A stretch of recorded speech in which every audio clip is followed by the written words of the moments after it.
Mushoku Tensei season what, two and a half, three, whatever you want to call it. I'm not really sure what the actual let me fix my camera. Sorry about that. I'm not really sure what the actual call it, but I saw on SeaTactics, a really cool anime creator that I know and follow that posts reviews, news, all that good stuff. He made a recap of the entire first season plus the OVA and all that stuff. So I'm gonna watch it so I can like get my memory refreshed, and you're gonna watch it with me. So let's go. Mushoku Tensei Season 2 is right upon us, and so to catch everyone up on Rudy's story thus far, I created this recap to help you all, my dear and fellow viewer. So if you haven't, subscribe, like, and comment on the video if you're hyped for Mushoku Tensei Season 2. I mean, even Rudy wants you to do it. Look at his face. He's telling you, subscribe and like. As well, leave a comment, SpongeBob. I don't know why he sounds like that. Something like that. Just do it. After a tragic accident involving a truck, a despondent and unemployed man from Japan meets his death, only to be reborn in a fantasy world as Rudius. He is born as the son of Paul Greyrat, a skilled swordsman, and his wife, Zenith, a talented healer. Amazingly, Rudius retains— Damn, she got— I was just about to make that face. I was just about to make that face, bro. You know what? Rudy has said it for me perfectly. Let's go. Yep. His memories from his previous life and swiftly grasps the skill of reading, eventually delving into the study of magic. Recognizing his extraordinary potential, Rudius's parents enlist the aid of Roxy Magurdia, an experienced adventurer, to guide him in the ways of magic. Initially skeptical about teaching such a young child, Roxy witnesses Rudius's astonishing ability to instantly cast spells, dispelling her doubts and recognizing his immense talent. As the Greyrat family hosts a warm welcome party for Roxy, Rudius makes a pledge to dedicate himself and make the most of this second chance at a happy— I remember she like masturbated and he like listened.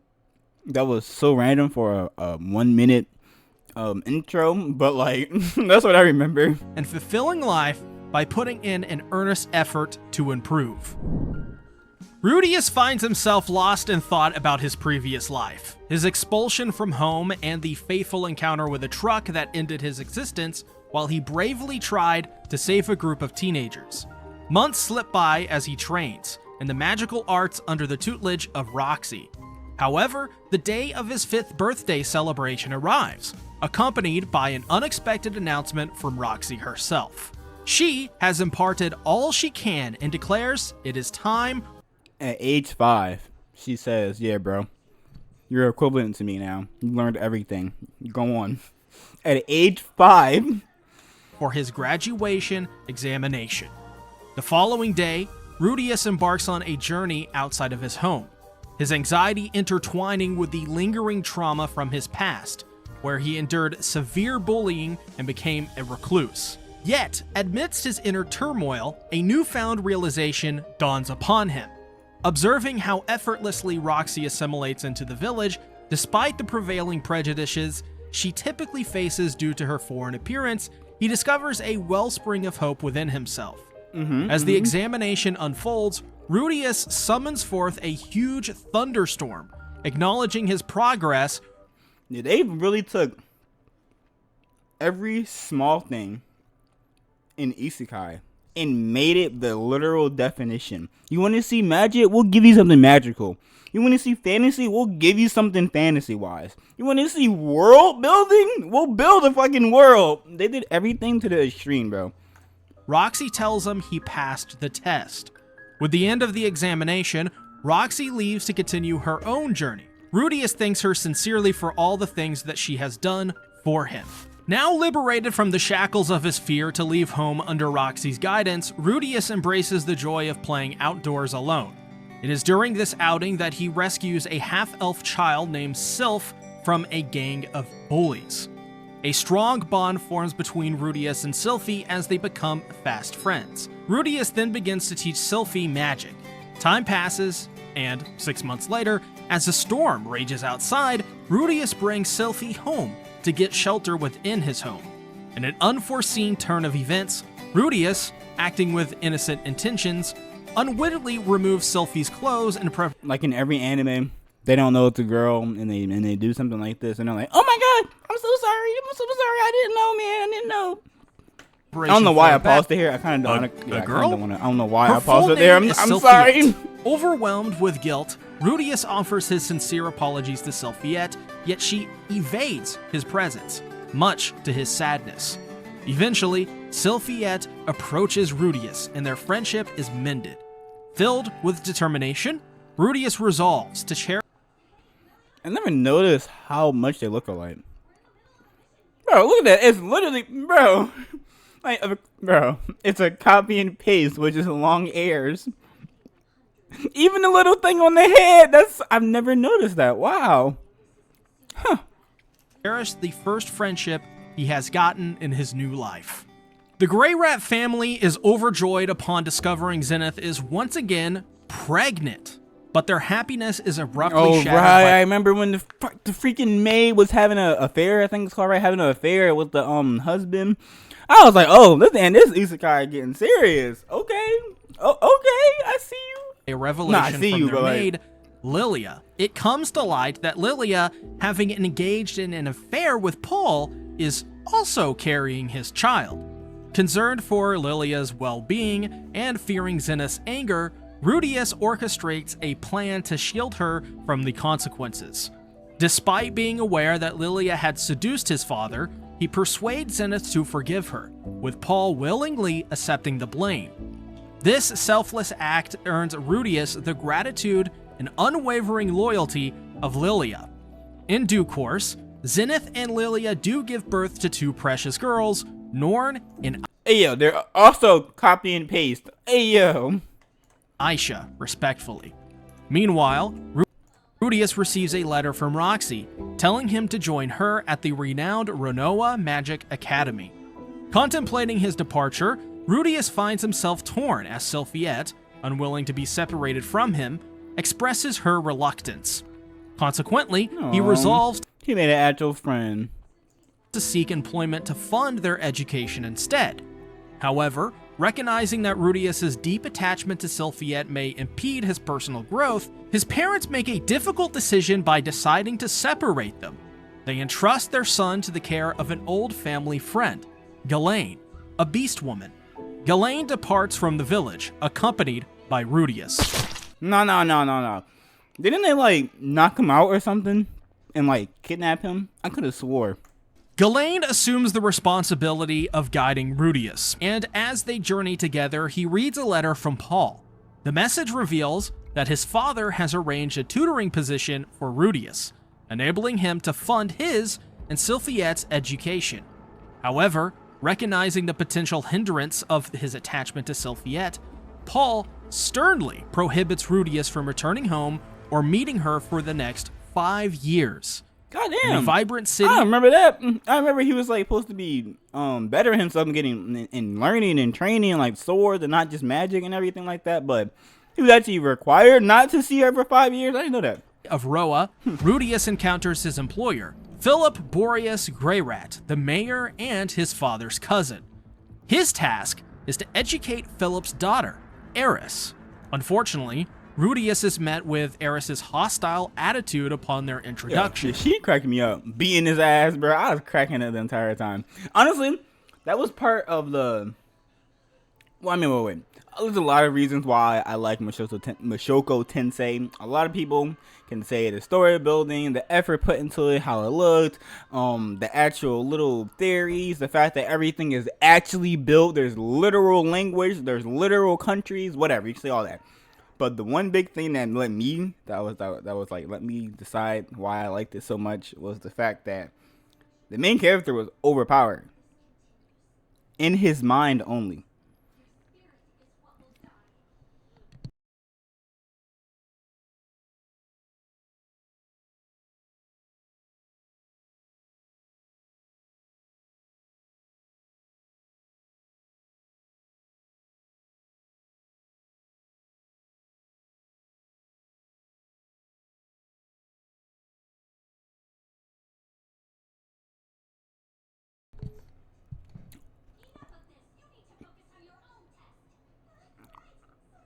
But like, yeah, in my opinion, it was the fact that even though he was overpowered, it was only in his head. Like, he had all the magic in the world, but he is still a human being.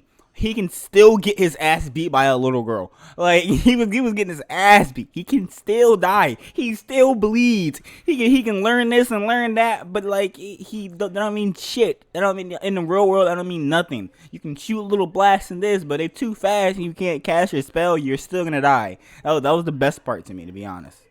Convinced that he cannot penetrate her defenses through conventional means, Rudius formulates a daring plan to earn her trust. With the consent of her father, they stage a kidnapping, one that Rudius hopes will lead to a... See, I knew it was some type of kidnapping in there, so I guess I just got the who got kidnapped messed up. That makes sense now. My mic is like messed up, I'm sorry. Breakthrough in their relationship. As the scheme unfolds, Rudius and Eris find themselves ensnared by real kidnappers. However, through his quick thinking and powers, Rudius manages to turn the tables, orchestrating their escape while gaining Eris's cooperation. Returning to Roa, Rudius uncovers the unsettling truth that their abduction was not part of their initial plan, and that one of Philip's own servants has been collaborating with the criminals.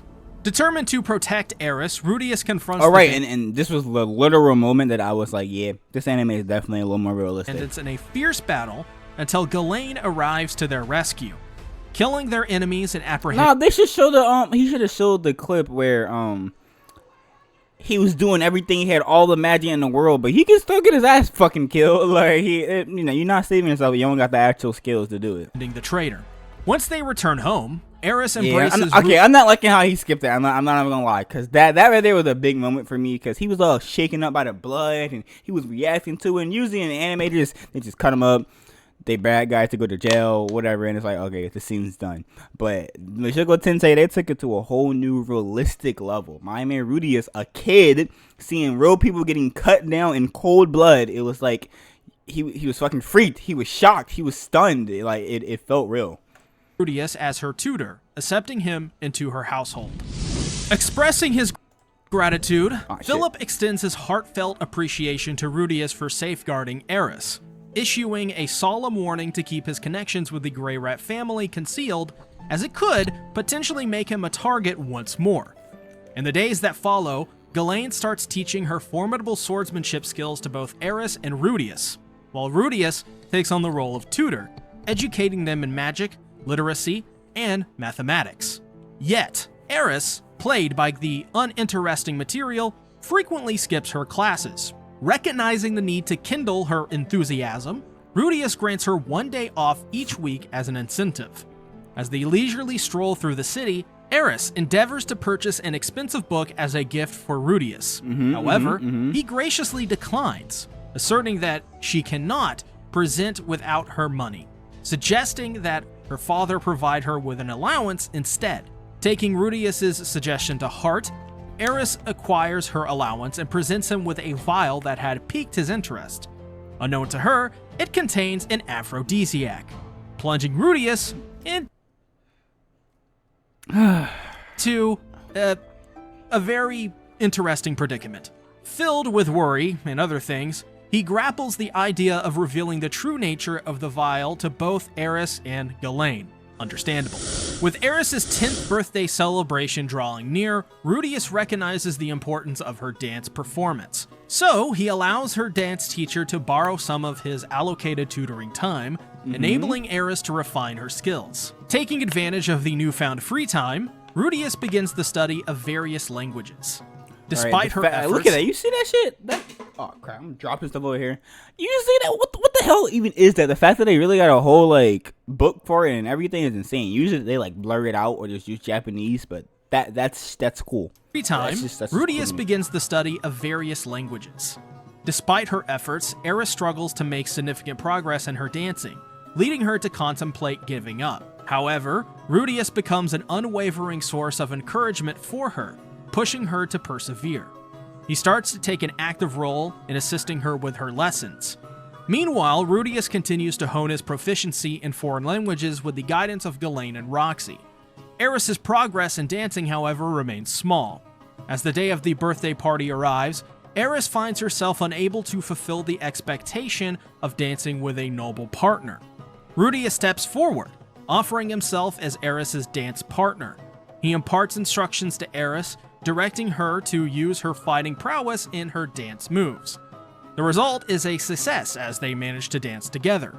Following the celebration, Rudius encounters Eris's grandfather, Saurus.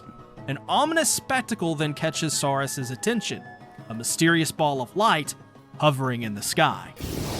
2 years go by, and Eris, along with her family, arranges a birthday celebration for Rudius. Although initially disheartened by the absence of his own family, who are unable to attend due to the escalating monster threat across the country, during the festivals, he is given a high-quality magic staff. Philip then expresses his desire for Rudius to marry Eris and, eventually, become his successor. However, Rudius does not agree to his plan.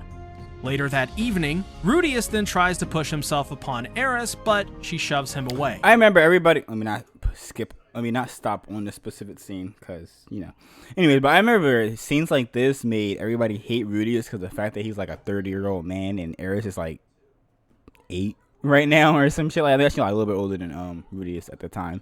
But I remember everybody was calling him like a pedophile and they're not gonna watch the show and this and this and that and that. And some people were like, well, he's a kid now, but mentally he's 30 and blah blah blah blah blah blah. And it was just so annoying. It's like, just watch it or don't watch it. Who cares? They're fantasy characters.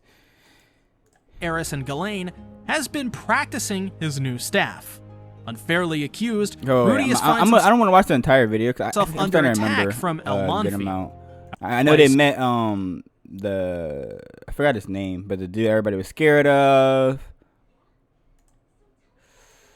Let me see. What else I gotta see? Other than Ray got his fucking ass beat by people. They traveled the whole world, and then the last thing I want to see is.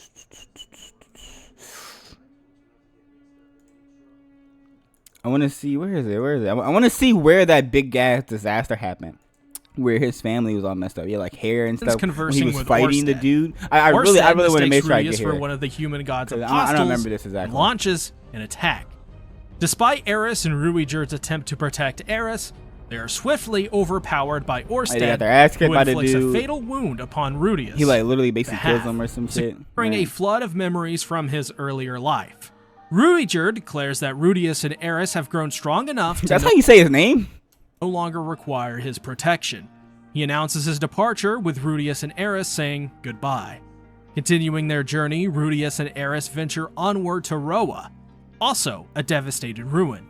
There, they encounter Ghislaine along with I remember he didn't even know if his dad was alive or his family or anybody. her servant, Alphonse. However, amidst the bittersweet reunion, Alphonse delivers news of Eris's partner's falling victim to the teleportation incident, and her grandfather meeting a tragic fate by being executed. Alphonse further reveals a proposal from another branch of the Grey Rat family, offering Eris a chance to preserve her lineage through marriage. Yet, Ghislaine, is that why she left? I thought she left because she just wanted to clap cheeks and leave him. I honestly thought that was the reason. Staunchly opposes this arrangement. Rudius finds out that Sylphiette is not presumed dead. Her whereabouts remain unknown. As the night falls, Eris visits Rudius and they have sex. However, when Rudius awakes the next morning, he finds himself alone, learning that Eris and Ghislaine are going to an unknown destination. All right, and then my man was depressed, and I didn't like this fact, but I like the fact that they didn't just change him. He was just a magical, great guy with powers, and he had no emotions. He was still a human guy. He was still that same beat up guy. And yes, he was learning and getting better over time, but he was still that same fat beat up guy that got hurt, and he had social anxiety and loneliness and what's the word, when commitment issues and all that stuff. Like it all came back to him. He was a shut-in again. He didn't leave his little tent. And I love the fact that it was so realistic. Mushoku Tensei is great. I freaking love it. Rudius finds himself trapped in the depths of despair as haunting memories of his past life resurface, replaying the painful experience of severe bullying that left him scarred and withdrawn.